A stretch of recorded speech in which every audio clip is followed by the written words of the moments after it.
This is Jonathan Shrager from Stretty News. I'm here today with Duncan Drasdo of the Manchester United Supporters Trust, who's kindly offered to answer a few questions about the organisation. Hi Duncan, how are we doing today? I'm fine, how are you doing? Yes, all good. I'm a lifelong match-going Red, but and therefore I've always been intrigued by the Supporters Trust as an organisation, but I'm not too aware of the kind of specifics of what you guys do in the fundamentals. I was wondering if you could just, as a sort of by way of introduction, give us a brief intro into MUST. Sure. I mean, as an organisation, we started in 1998 as Shareholders United Against Murdoch, and it was essentially a group of United fans who were already shareholders in the club, who didn't want to have their shares taken away from them, didn't want Rupert Murdoch to own the club, but in particular felt that it was a good thing for supporters to have an ownership stake in the club because of the way it delivers transparency, so we can see what's going on inside the club, and gives us a voice to a degree and an AGM to express views on the way that the management's conducting themselves. And so essentially it was really a political campaign which was at that time lobbying the Monopolies and Mergers Commission, because there wasn't any way that we had a significant enough shareholding to really combat or prevent a takeover bid. So it was essentially about getting it ruled effectively illegal by the Competition Commission, or as it was then, the Monopolies and Mergers Commission. And so from that point, that battle was won, and it was ruled illegal or not allowed. And so what we did then was we wanted to form a shareholders organisation to encourage every United fan to become a shareholder in the club.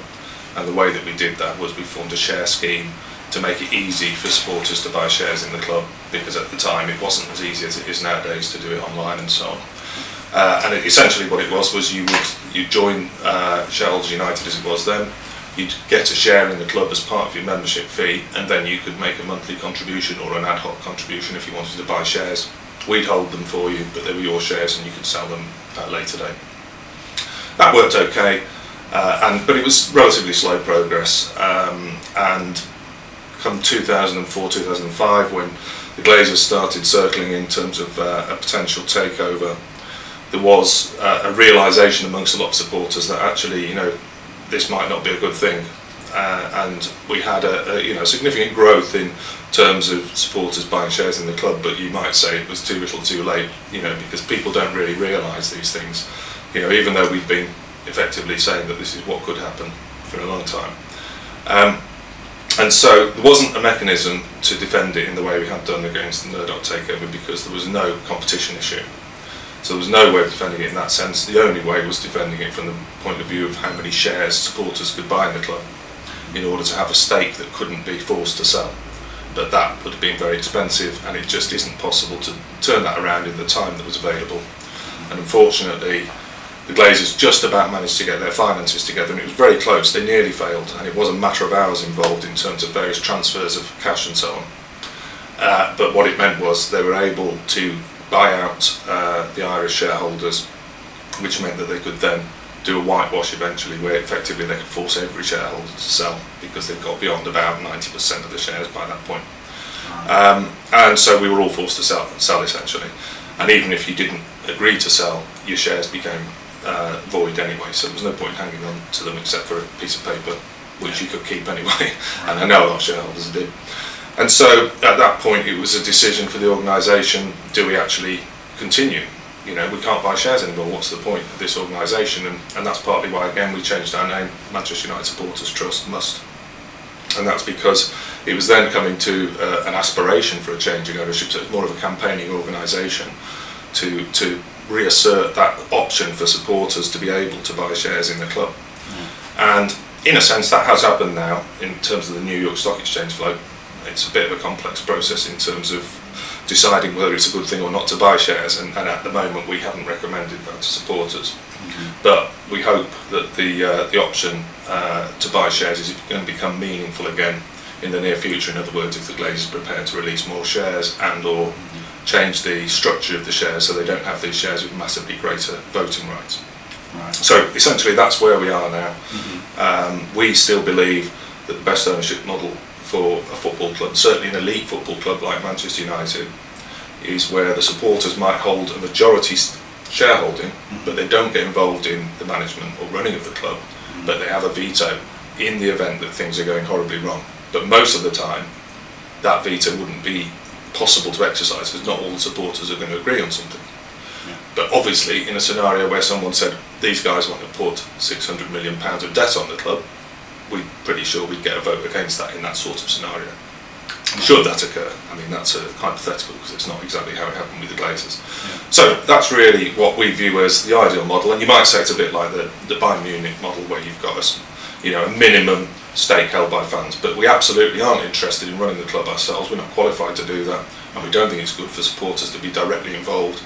It's an arm's length relationship, but it's more about influence than power, safeguarding the future of the club. And we do believe it's good to have significant investors in the club who've got an interest in getting a return, so that you've got people with a commercial attitude who want to drive the revenues of the club. It's not about the club not being commercial, it's about what you do with the revenue. Do you reinvest it into the football club, or do you use it to pay down debt or interest or take out as dividends? And so it's getting that right balance, and I think really what we're talking about is taking the best of both worlds in terms of the sort of mutual model, 100% cooperative, and the capitalist model, 100% private. And I think there's something in between there that can work well, which is really the private enterprise is driving the business, but the mutual is there to safeguard the club and make sure it's not abused. Okay, so returning to the start there, and you mentioned SUAM is the acronym. At the time when that was initially started, how many people were in that consortium effectively? Was it a minor? Was it a small number of people? Oh, very small. I mean, 600 shareholders. Right. That was all, and that's why it was really a political battle, and it wasn't so much about trying to influence. I mean, there were some shareholders with significant holdings that supported us. Yeah. But in terms of individuals, it was tiny. I mean, 600 members was how many we had at the end of that campaign. Right up until 2004-05? No, until 99. And then when we formed Shareholders United as an organisation, that grew up to 32,000 by the time we hit 2005. Right. And then we converted from only offering paid membership with shares, because we couldn't do that, to also offering the option of e-membership, essentially a free membership, because we knew we hadn't got something to offer people in the same way that you can get a share in the club, and we couldn't say we're going to be able to change anything tomorrow. This is about registering that you support it in principle, and you might be prepared to do something in future.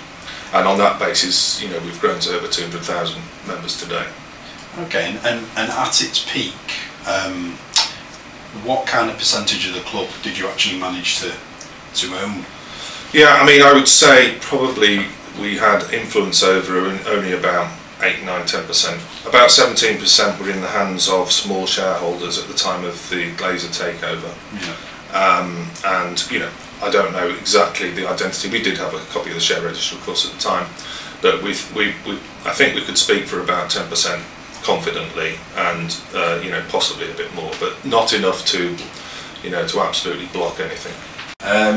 You mentioned before in around 98, 99 with the Murdoch takeover, which is kind of what prompted the organisation to initially create. Obviously, I imagine people would be very interested to know what the differences were. You did touch upon it before, but the specific differences between that takeover attempt, which you were successfully able to overcome, and the Glazer one, which evidently went through. Yeah, I mean, the technical reason would be that it was B Sky B taking over, and they were a dominant broadcaster, and so if they took over the biggest football club in England at the time in the league that they were controlling the TV rights or owning the TV rights for, it was agreed by the Monopolies and Mergers Commission that could constitute abuse of that dominant position. In other words, give them greater opportunity to secure the TV rights in future, and so there wouldn't be proper competition for the TV rights, the Premier League TV rights, because if they got the vote of Manchester United, they saw that as so important that it could impact on it. So what they said was, you cannot be one of the broadcasters who's competing for the Premier League rights and own Manchester United. That's what it said. Right. In reality, there were other aspects to it, I have no doubt. I mean, in particular, because a lot of support would have come from people who didn't like the News Corp Murdoch empire, and therefore would be prepared to support us in a battle against them, and we know that from the Queen drummer was one of the guys who put money up because he had a problem with Murdoch, and I've no doubt there were plenty of other people. But yeah, I mean, it was a competition argument essentially, and that didn't occur in the case of the Glazers because they didn't own a TV company, and so that there wasn't any issue that you could really pin it on there.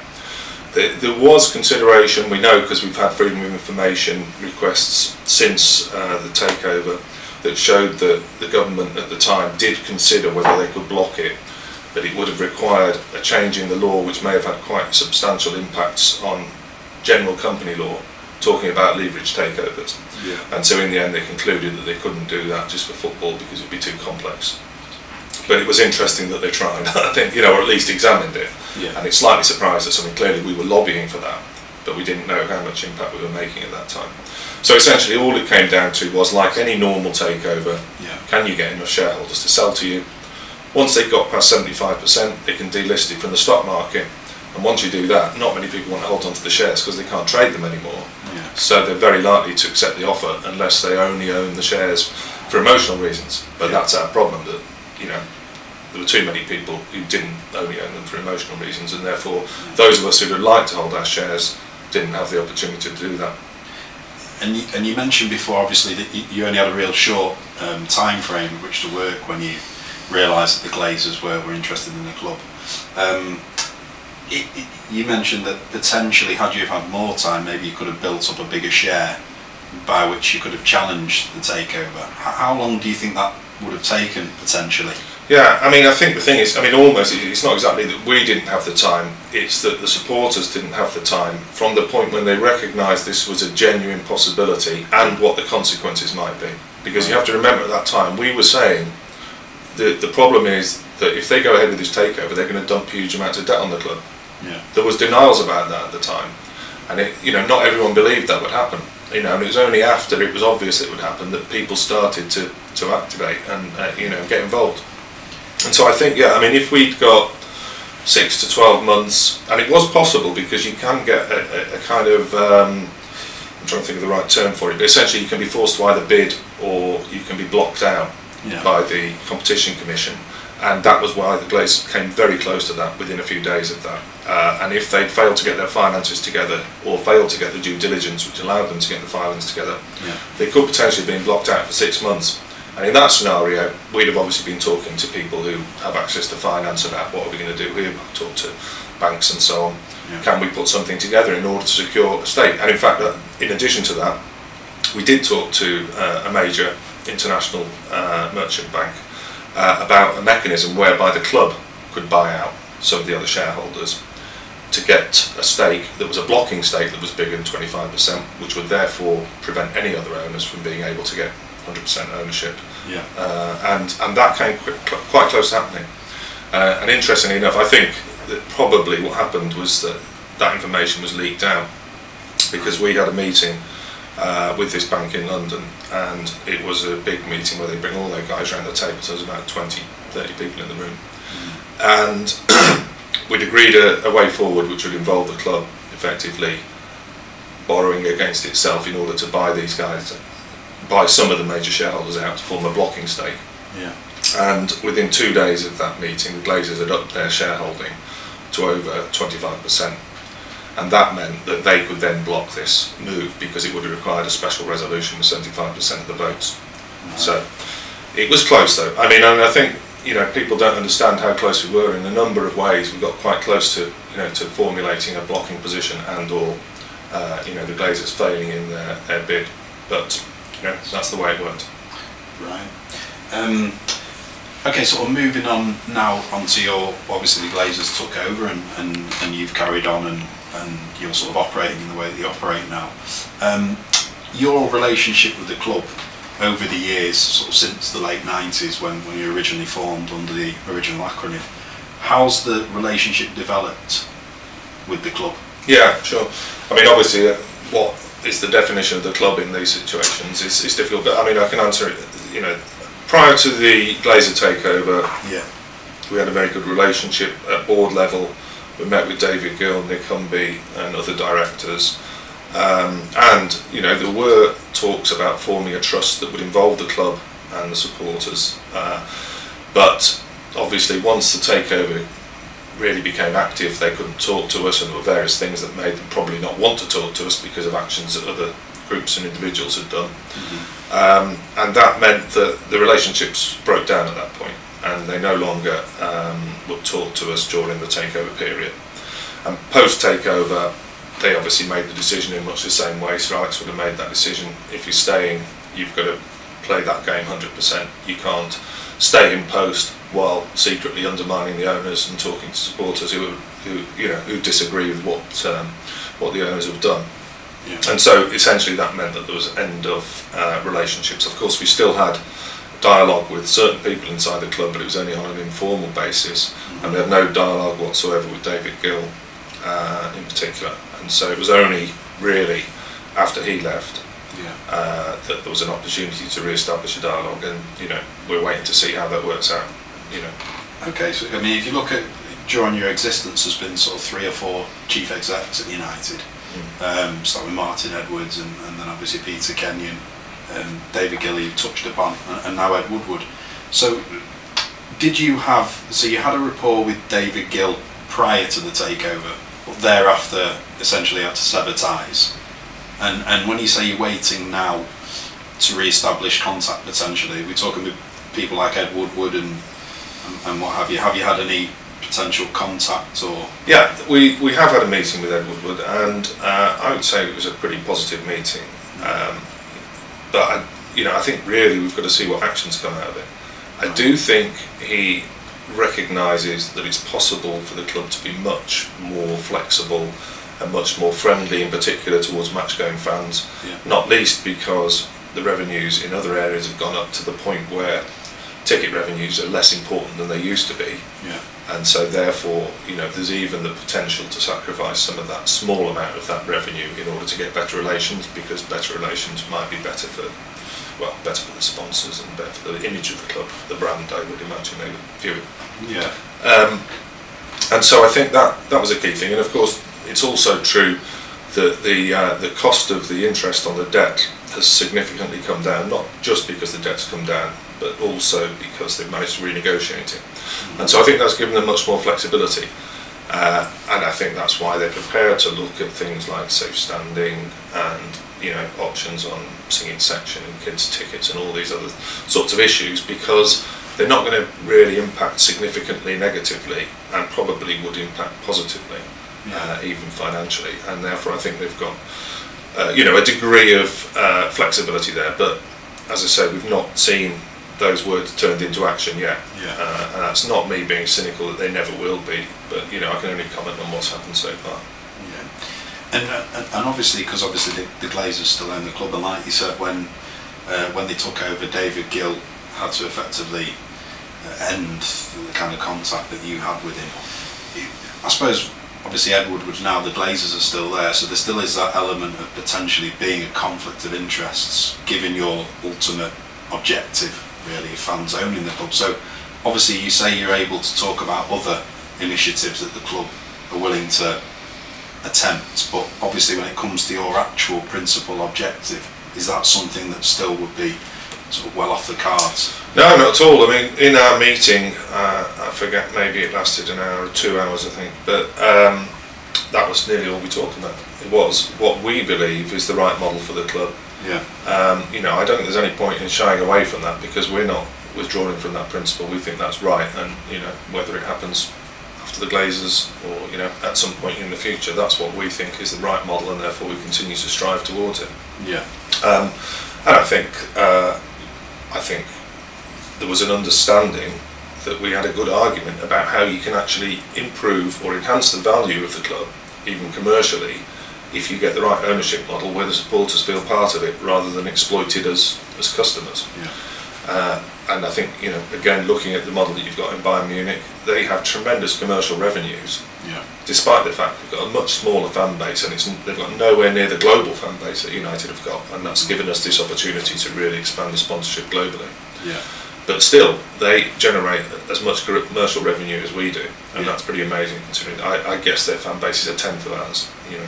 And they're also able to offer the cheaper price tickets as well. Yeah, which again is less important, but it's important for the match game fans, and they care about keeping a good relationship, because in the end it could be voted off if they don't look after the fans, and so that relationship is built into the structure. Yeah. And that means that they always think about the fans, they think about giving cheap tickets in the ends, kids tickets, all the different things that we'd like to see. Yeah. So I'm not saying that isn't possible at United, but of course it isn't ever going to be something that the Glazers will particularly be interested in.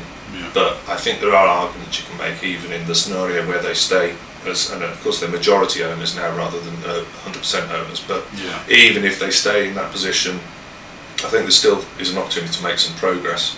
And again, I also feel that there is a potential exit strategy for them which could involve supporters taking a stake in the club.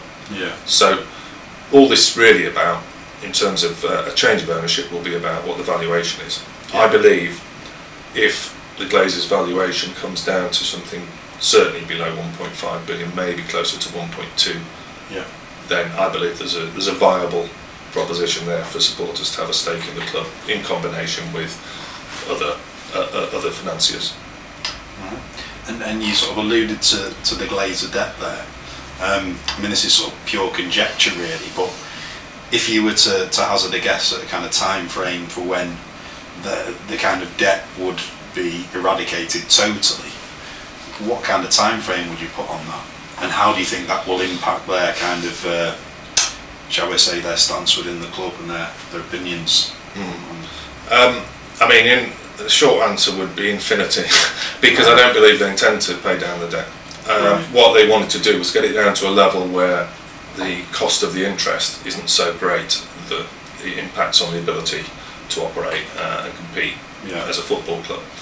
And you know, we're not far off that now, but of course we've got the major change of manager, which is, you know, we long predicted was going to be very expensive, and also we felt the Glazers were likely to sell before Sir Alex retired for exactly that reason. We thought it was too big a risk for them to hang on. Yeah.